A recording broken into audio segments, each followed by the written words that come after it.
back to my channel. I'm Tanya Azar and this is Early Career Academic. In this video, I'm actually going to do a kind of check-in with my 21 for 2021 goal list. I did go ahead and jump on that bandwagon at the beginning of 2021, and basically I'm just going to walk you through what I wanted to have accomplished for 2021. And just talk about my process, kind of how I fold this in with other things that I'm doing.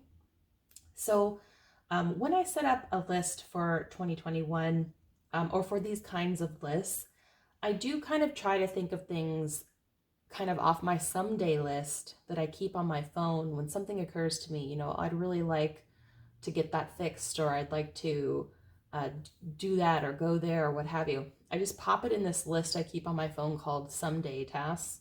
And I like to kind of decide which 21 of these things am I going to tackle for 2021. Some of them are like discrete one-off things, like get your knives sharpened.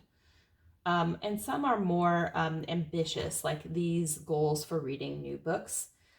So some of them come out of that someday list, and some come out of a desire on my part to improve some aspect of my life. So that's kind of how I generate the list. And then when I set up my monthly goals, I do try to look at this list and see what can I put from this list into that month, and then find a way to drag it from the month into the various weeks of the month. So that's the goal anyway. It doesn't always work 100% the way that I plan, but that's the thinking behind the list. And because this is an academic year planner, I do have a space set up for 2022. That gets a little dicey with the way academic planners are in terms of scheduling, but I do like to set up a list for each calendar year.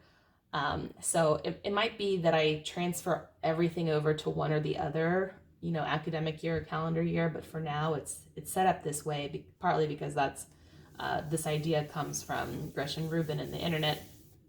So let's just check in with what is going on for 2021 before I make all those decisions. Okay, so as I said, some of these goals are desired to improve some aspect of my life where I feel like I'm maybe not maximizing the potential that I have to not just accomplish things, but to really enjoy my life. And the top one here is kind of comical for an English professor to read 21 new books. But let me tell you, when you read, tens of thousands of pages for your job, sometimes you just don't have it in you to really kind of add, more logs to that fire. And I will say, after I finished my PhD, my rate of finding new books to read was just really dismally low. And it didn't improve necessarily when I became a full-time instructor. As I said, I read a lot for work. I try to incorporate new readings into my literature classes sometimes, just so that I can get some new books on the table. But honestly, you guys, I get tired, And here's the thing with new books, with me and new books, is I do get sucked in, like I love literature. That's why I got a PhD in it. That's why I teach it. But I get really sucked in a busy semester, I can't afford to be up till 2 a.m., reading a new book. So sometimes I don't want to go through the effort of like seeing what's been published and what I might like and ordering the book. It's a whole thing, right? And sometimes I just reread books I know I'm gonna love, so I can get the enjoyment of the reading without any of that extra effort on my part.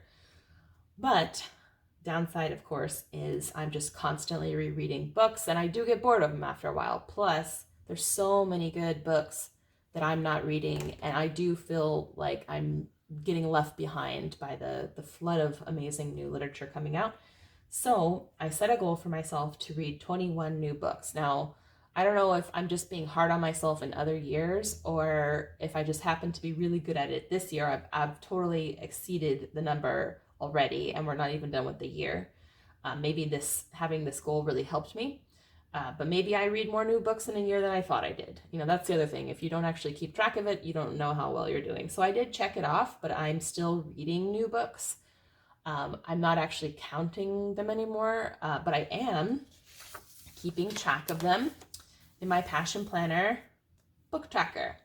So there's not 21 books here because I started the tracker after like midway, I guess it was in August maybe. You can get this book tracker or a different one like it on Passion Planner's website, and I'll put a link in the description of this video if you want to print it out and tape it into your planner. So I'm still reading new books. Actually, I'm on the Broken Earth trilogy, which I highly recommend. Even if you're not a regular fantasy reader, it's amazing. Highly recommend. Got it from a friend of mine, and I'm loving it. So I look forward to sharing more about that with you once I actually finish the trilogy. Similar thing with shows and movies. I can get trapped into just rewatching shows and movies that I know I love. Again, I actually don't watch a lot of movies and shows. I grew up without cable television and just don't have like a burning desire to be watching tons of TV on a regular basis. So when I do watch it, it's literally just to kind of like check out for an hour. And often I just go to a show I know that I love and I just rewatch episodes that I like. But I again, really good stuff coming out, especially in TV shows right now. And I want to be more culturally literate, I guess. And so I've been keeping track of these in a phone app that I have on my, or like just a notes app on my phone. Every time I hear about a good show, I stick it in there. And every time I watch one, I give myself a little like credit for watching it in my phone app. And it's kind of nice too, because I will forget what I've watched, or I'll forget things that people have recommended to me too. So I like that aspect of my phone app. But that's going well, so I checked that off because I am definitely over 21 new shows or movies. Finish Cross Stitch Project. As you guys know, if you've been watching this channel, I restarted the Cross Stitch project. It's definitely not close to being finished. I might even need more thread. I'm not sure if I'm just a wasteful cross stitcher or if the kit didn't come with enough thread, but I might need some additional thread too. But I'm actually making progress on this every single week, so you know, progress over perfection. It's happening. Try podcasting. Yes, I can cross that off because I dropped my first podcast last week, actually on Sunday, and I will put a link to that in the description of this video as well if you want to give it a listen and maybe subscribe for future podcast episodes. I had a little war with Audacity when I was editing that, but I figured it out and I feel like $1,000,000 for doing it. So happy I met that goal. Write to my grandparents 1 time per month. This is actually going really well. As some of you know, my grandfather recently got diagnosed with terminal cancer at age 90. I do send him a box of things every month to try to cheer him up a little bit. Maybe I need to write a little more often to my stepfather's mother than I have been lately. So that's on the agenda, but I can cross that off just because I've been doing it all year and I feel like I've met the intention of that goal. Begin study of Arabic. Have not done. It'd be great if I found time to do that. Maybe when I finish the cross stitch project, I will move to the Arabic. I'll just replace kind of one hobby with the next. It's something I want to do because my in-laws speak it fluently, and I just want to know more words than food words, which is essentially all I know at this point. Make a will. We have not done this, and I did initially ask friends in the area, like, do you know a lawyer in our area who could do this for us? None of them, however, have made a will, so not as behind as I thought it was. Just not sure if I will have time this semester to pull this together. But if not, I will move it to this list, and it will happen. It will happen. These 3 I can just combine as a note for you. These are academic writing projects, and what I'm hoping to do is use the academic writing month, which is the same month as the novel writing month, NaNoWriMo. Our version is ACRIMO. In November to push some of this stuff along. Right now, I have a draft of this one. This one's in notes phase, and this is missing a sample chapter, essentially. So I want to use ACRIMO to like move this stuff along. And I'm gonna try to like chomp some bites out of this stuff this month as well to get these things set up for that month. But that is definitely a goal. I don't think I'm going to finish everything by the end of this year, but progress over perfection, right? I just need to I need to kind of like move the needle on these so that they're not just stuck in the limbo they're currently in. donate my hair. I did that, and I am going to post that on my Instagram shortly. So if you don't already follow me on Instagram, you may do so at EC Academic. You can also just search for me, Tanya Azar. I did donate it to Wigs for Kids, or I'm putting it in the mail. I actually just cut it the other day. It's a lot of hair, you guys, because I have not gotten a haircut during the pandemic times, so that felt really good. Play Star Trek game. Yes, this was on here because I bought it for a Christmas present. I don't even know what Christmas, and we never played it, even though we love board games. We finally played it with our friends when they came over several months ago, and it was a lot of fun, and we need to play it again. But yes, I can chalk that off. Practice systems to see what works. Yes, I've done that actually. Over the course of this year, I kind of tried different things like time blocking and using digital calendars, using paper calendars. You know, like I haven't explored it all on this channel because I didn't start really filming these videos till, you know, the fall. But I have done that, so I checked that off. And I'm continuing to do that, of course. It's an ongoing thing, but I just wanted to be more intentional about it. Blog consistently, yes, with the exception of a period over the summer when I suffered a miscarriage and I just wasn't in the headspace to blog. I have been blogging twice a week, and I will put a link to that blog in the description of this video too if you're interested. It is on academic subjects, teaching, and kind of navigating academia. Preserved lemons. I made preserved lemons in the winter earlier this year when lemons were in season. And those are pretty tasty. You chop them up and you put them on salads and stuff. They're kind of a Middle Eastern thing, although I think a lot of cultures preserve lemons. But it's kind of nice because you have them all year round. And if you didn't live in an area where you could constantly get lemons, I could see why people would do that. Try Diva cups. I did.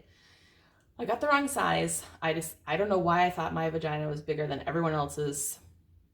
I got the big one, didn't fit. Should have got the one that everyone gets, right? Didn't happen. But really what I want to try next are those underwears that people have, like they wear when they're on periods. And I had a friend who has, like, you know, communicated to me that she is above average heavy flow, and I am too. And that's really what my biggest issue was, is I didn't know how it would actually deal with a real heavy flow. And like everyone thinks they have a heavy flow, but I mean, how do you know? Just like with the vagina size, I mean, how do you know? I feel like there's so much, like a big question mark that women have to figure out with this crap, and it's really annoying. So I want to try that next, and if I don't like the underwear, or maybe in some combination with a proper size Diva cup, but I did try it, so I'm giving myself a check mark for that. These are all in the same category too. Actually, yeah, all these things. These are all home projects that remain unfinished, and most of them are paint and some drywall sanding / paint. So I'm grouping these all together. Don't know if I'm ever going to have time to check these off before the end of the year. The problem with this December is it's still like wrapping up the semester, and then the holidays are upon you before you know it. But it would be nice to maybe get some of this done in that month of December so I can check some of the stuff off before the end of the year. But it might bleed into January a little bit depending on how it goes. I wish I could just knock this all out in like one weekend. You know, that'd be kind of cool. Like a weekend where you just do home stuff. I'm sure people do that, and I'm not just making it up on the spot. But if you do that, please leave a comment and let me know how it went, or how it will go. Okay, so that's it for checking in with my 21 for 2021. I'd love to know what goals you had at the beginning of the year. Did you make a 21 for 2021 list? If so, how's it going?